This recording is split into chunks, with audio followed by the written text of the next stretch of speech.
What's up, guys? You're here with the Telman on our second podcast. We're excited to get this going again. We got a lot of good feedback from you guys last time. We've actually been in the middle of a snowstorm all day long out here in Colorado. It's pretty crazy. It's expected to get a lot worse tonight, but we wanted to bring you guys another video. Today we're going to be talking about, general remittance and the potential market that Tel is going to take over and how some people have seen this coming for a long time. So let's jump right into it. Let's roll our beautiful intro, as Brad Kimes would say.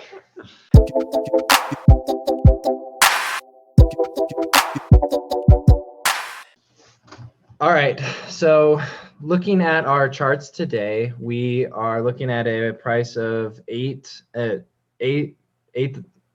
of a cent. I messed that up last time too. I don't know why it just gets me.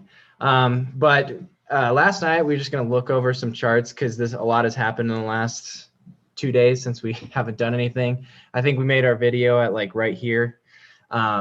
So we saw price action all the way up to 93, and then the panic fear drop off down all the way down to 68. And we were actually watching this, and some whale just ate this up. Pushed it all the way back, and we're starting to, if you kind of pull back out on the 4-hour chart, you're starting to see another one of these flags develop here. And you also, one of the things you want to do if you're new to this is you want to watch Bitcoin. So the market is going to move up and down with Bitcoin.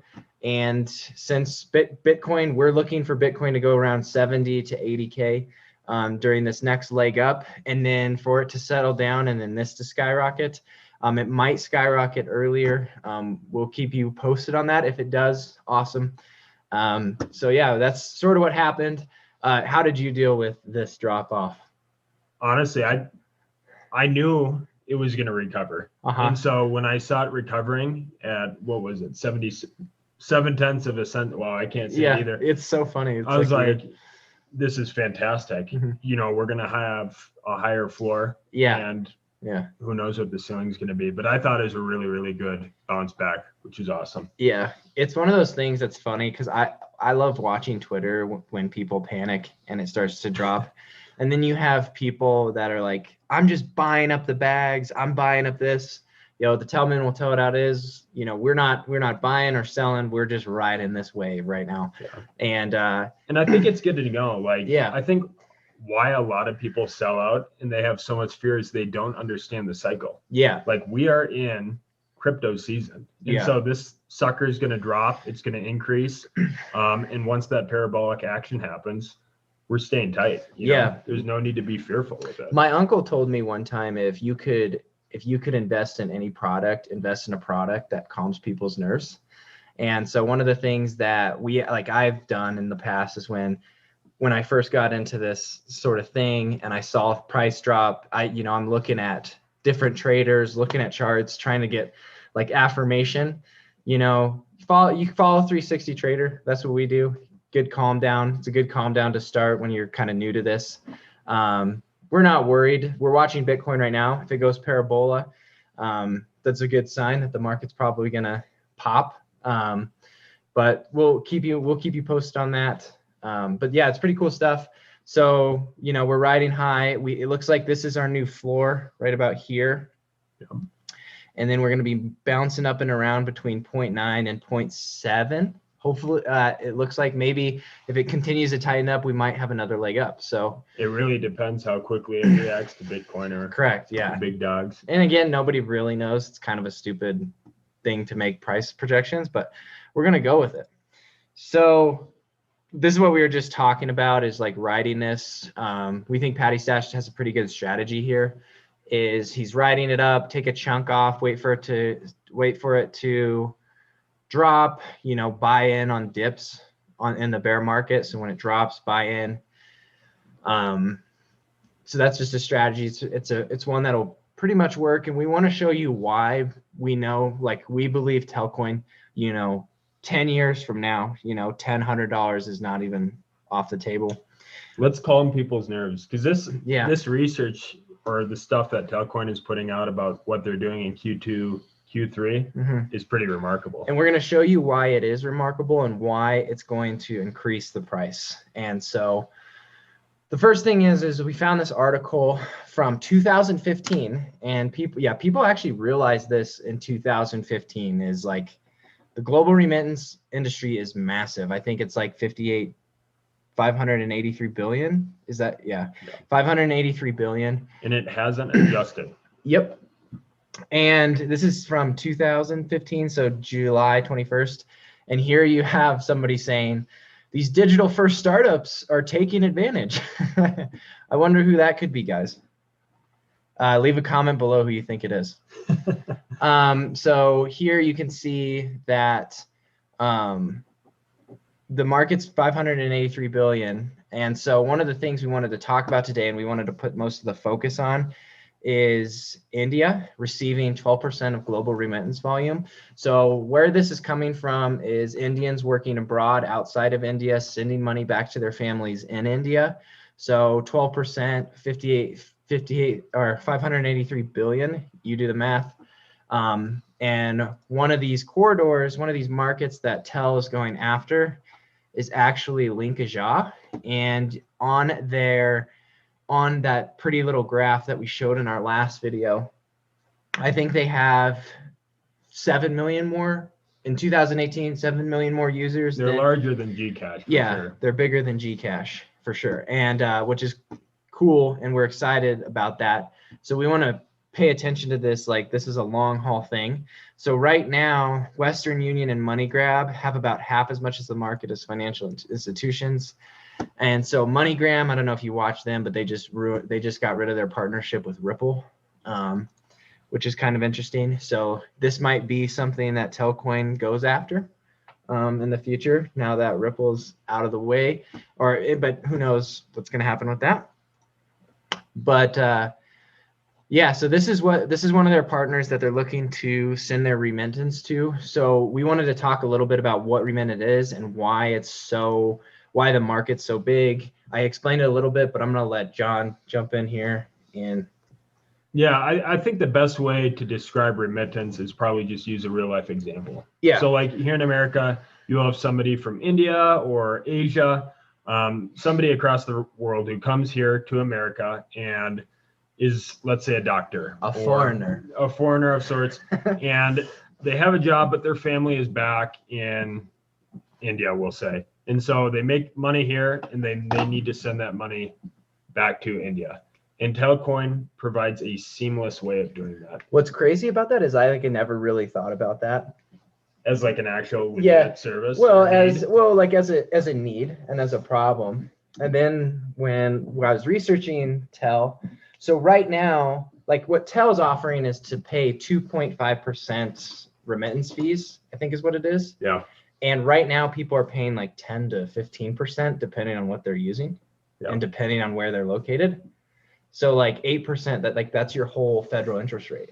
Or that's a huge chunk. Yeah, that's like your whole. That's like part of your paycheck that you have to pay into healthcare. Yeah, no, it's ridiculous. Yeah. The fun thing kind of researching this is that you look at why they chose the Philippines and Canada. Mm-hmm. Canada has one of the highest population of immigrants coming in and working and sending remittance money back to wherever their they're countries. from. And so it's a very strategic move on their part. Mm-hmm. It doesn't mean it's the largest market. Linkajah could be just a massive.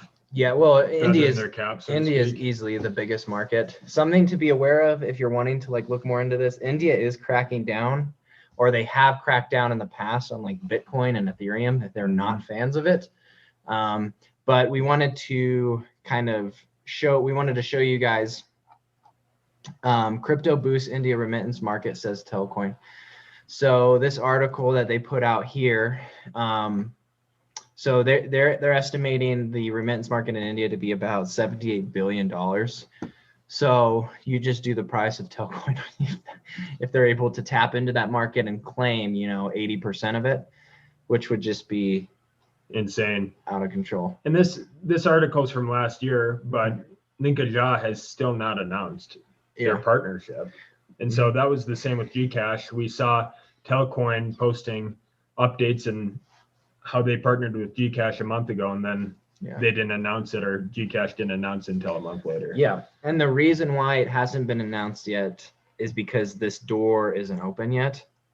They don't have the remittance set up from India to wherever, set up, turned on yet. So once that gets turned on, that's again bringing value, adding value to the market, increasing their ROI. And so we wanted to explain this a little bit because we've seen this being shared around a lot. The spring roadmap, here's what this looks like, and the March, and people sharing it, but they're not really like explaining into it, what these are and why these are a big deal. So one of the things about me is I work in marketing, so I have the fundamentals of this stuff right here. So I know they're planning their marketing campaigns and getting ready to set goals and metrics to hit. I think because they've blown up so much, it'll probably be a lot easier than they think it's going to be. I think they're going to blow past the metrics they're setting right now. I mean, if you think about it, like if you have a product and you don't announce it to people, only the early adopters are going to know. Yeah. But once marketing starts, that's when the mass population start adopting your tool. What's that guy's name? Simon Sinek. He does a really good video. Maybe we could link it now and play it. But it's we'll link it in the comment section. But he talks about how the first 1% of people are the innovators, and they get involved in a market. And then there's the people that the next 10% of people, they see it and they jump on it because they see the opportunity.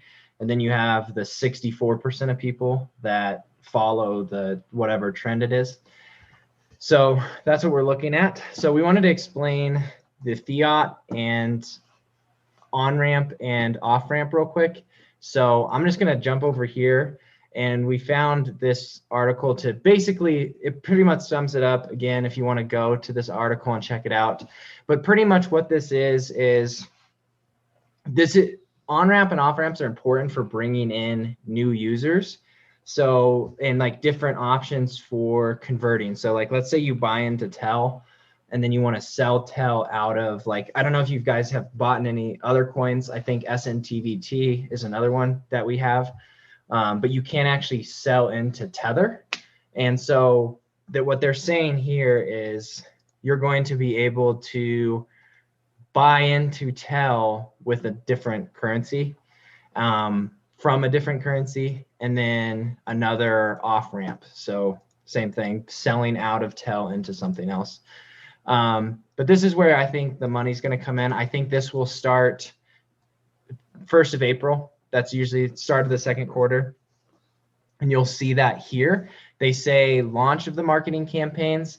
Some of you guys might be speculating, ooh, are they going to do it in April, May, June? Knowing what I know, probably April. I think this is April. At the launch of Q2. At the launch, that's when big companies typically do that. Could be wrong. But that's what you see here. 3 more fiat off-ramps and on-ramps. A new sending market. I wonder what that'll be. We can speculate on that some other time. Yeah. And receiving markets. So this is probably Canada to somewhere, or Philippines to somewhere. Yeah, so totally. So super cool stuff. We're excited for the future. But yeah, so that sort of concludes our video. We'll put out a second one pretty soon. Our third one, actually. Third one. Yeah. And if you guys have any questions, comments, leave them in the section below. Be sure to give us a follow on Twitter, and we will see you in the next video. Peace.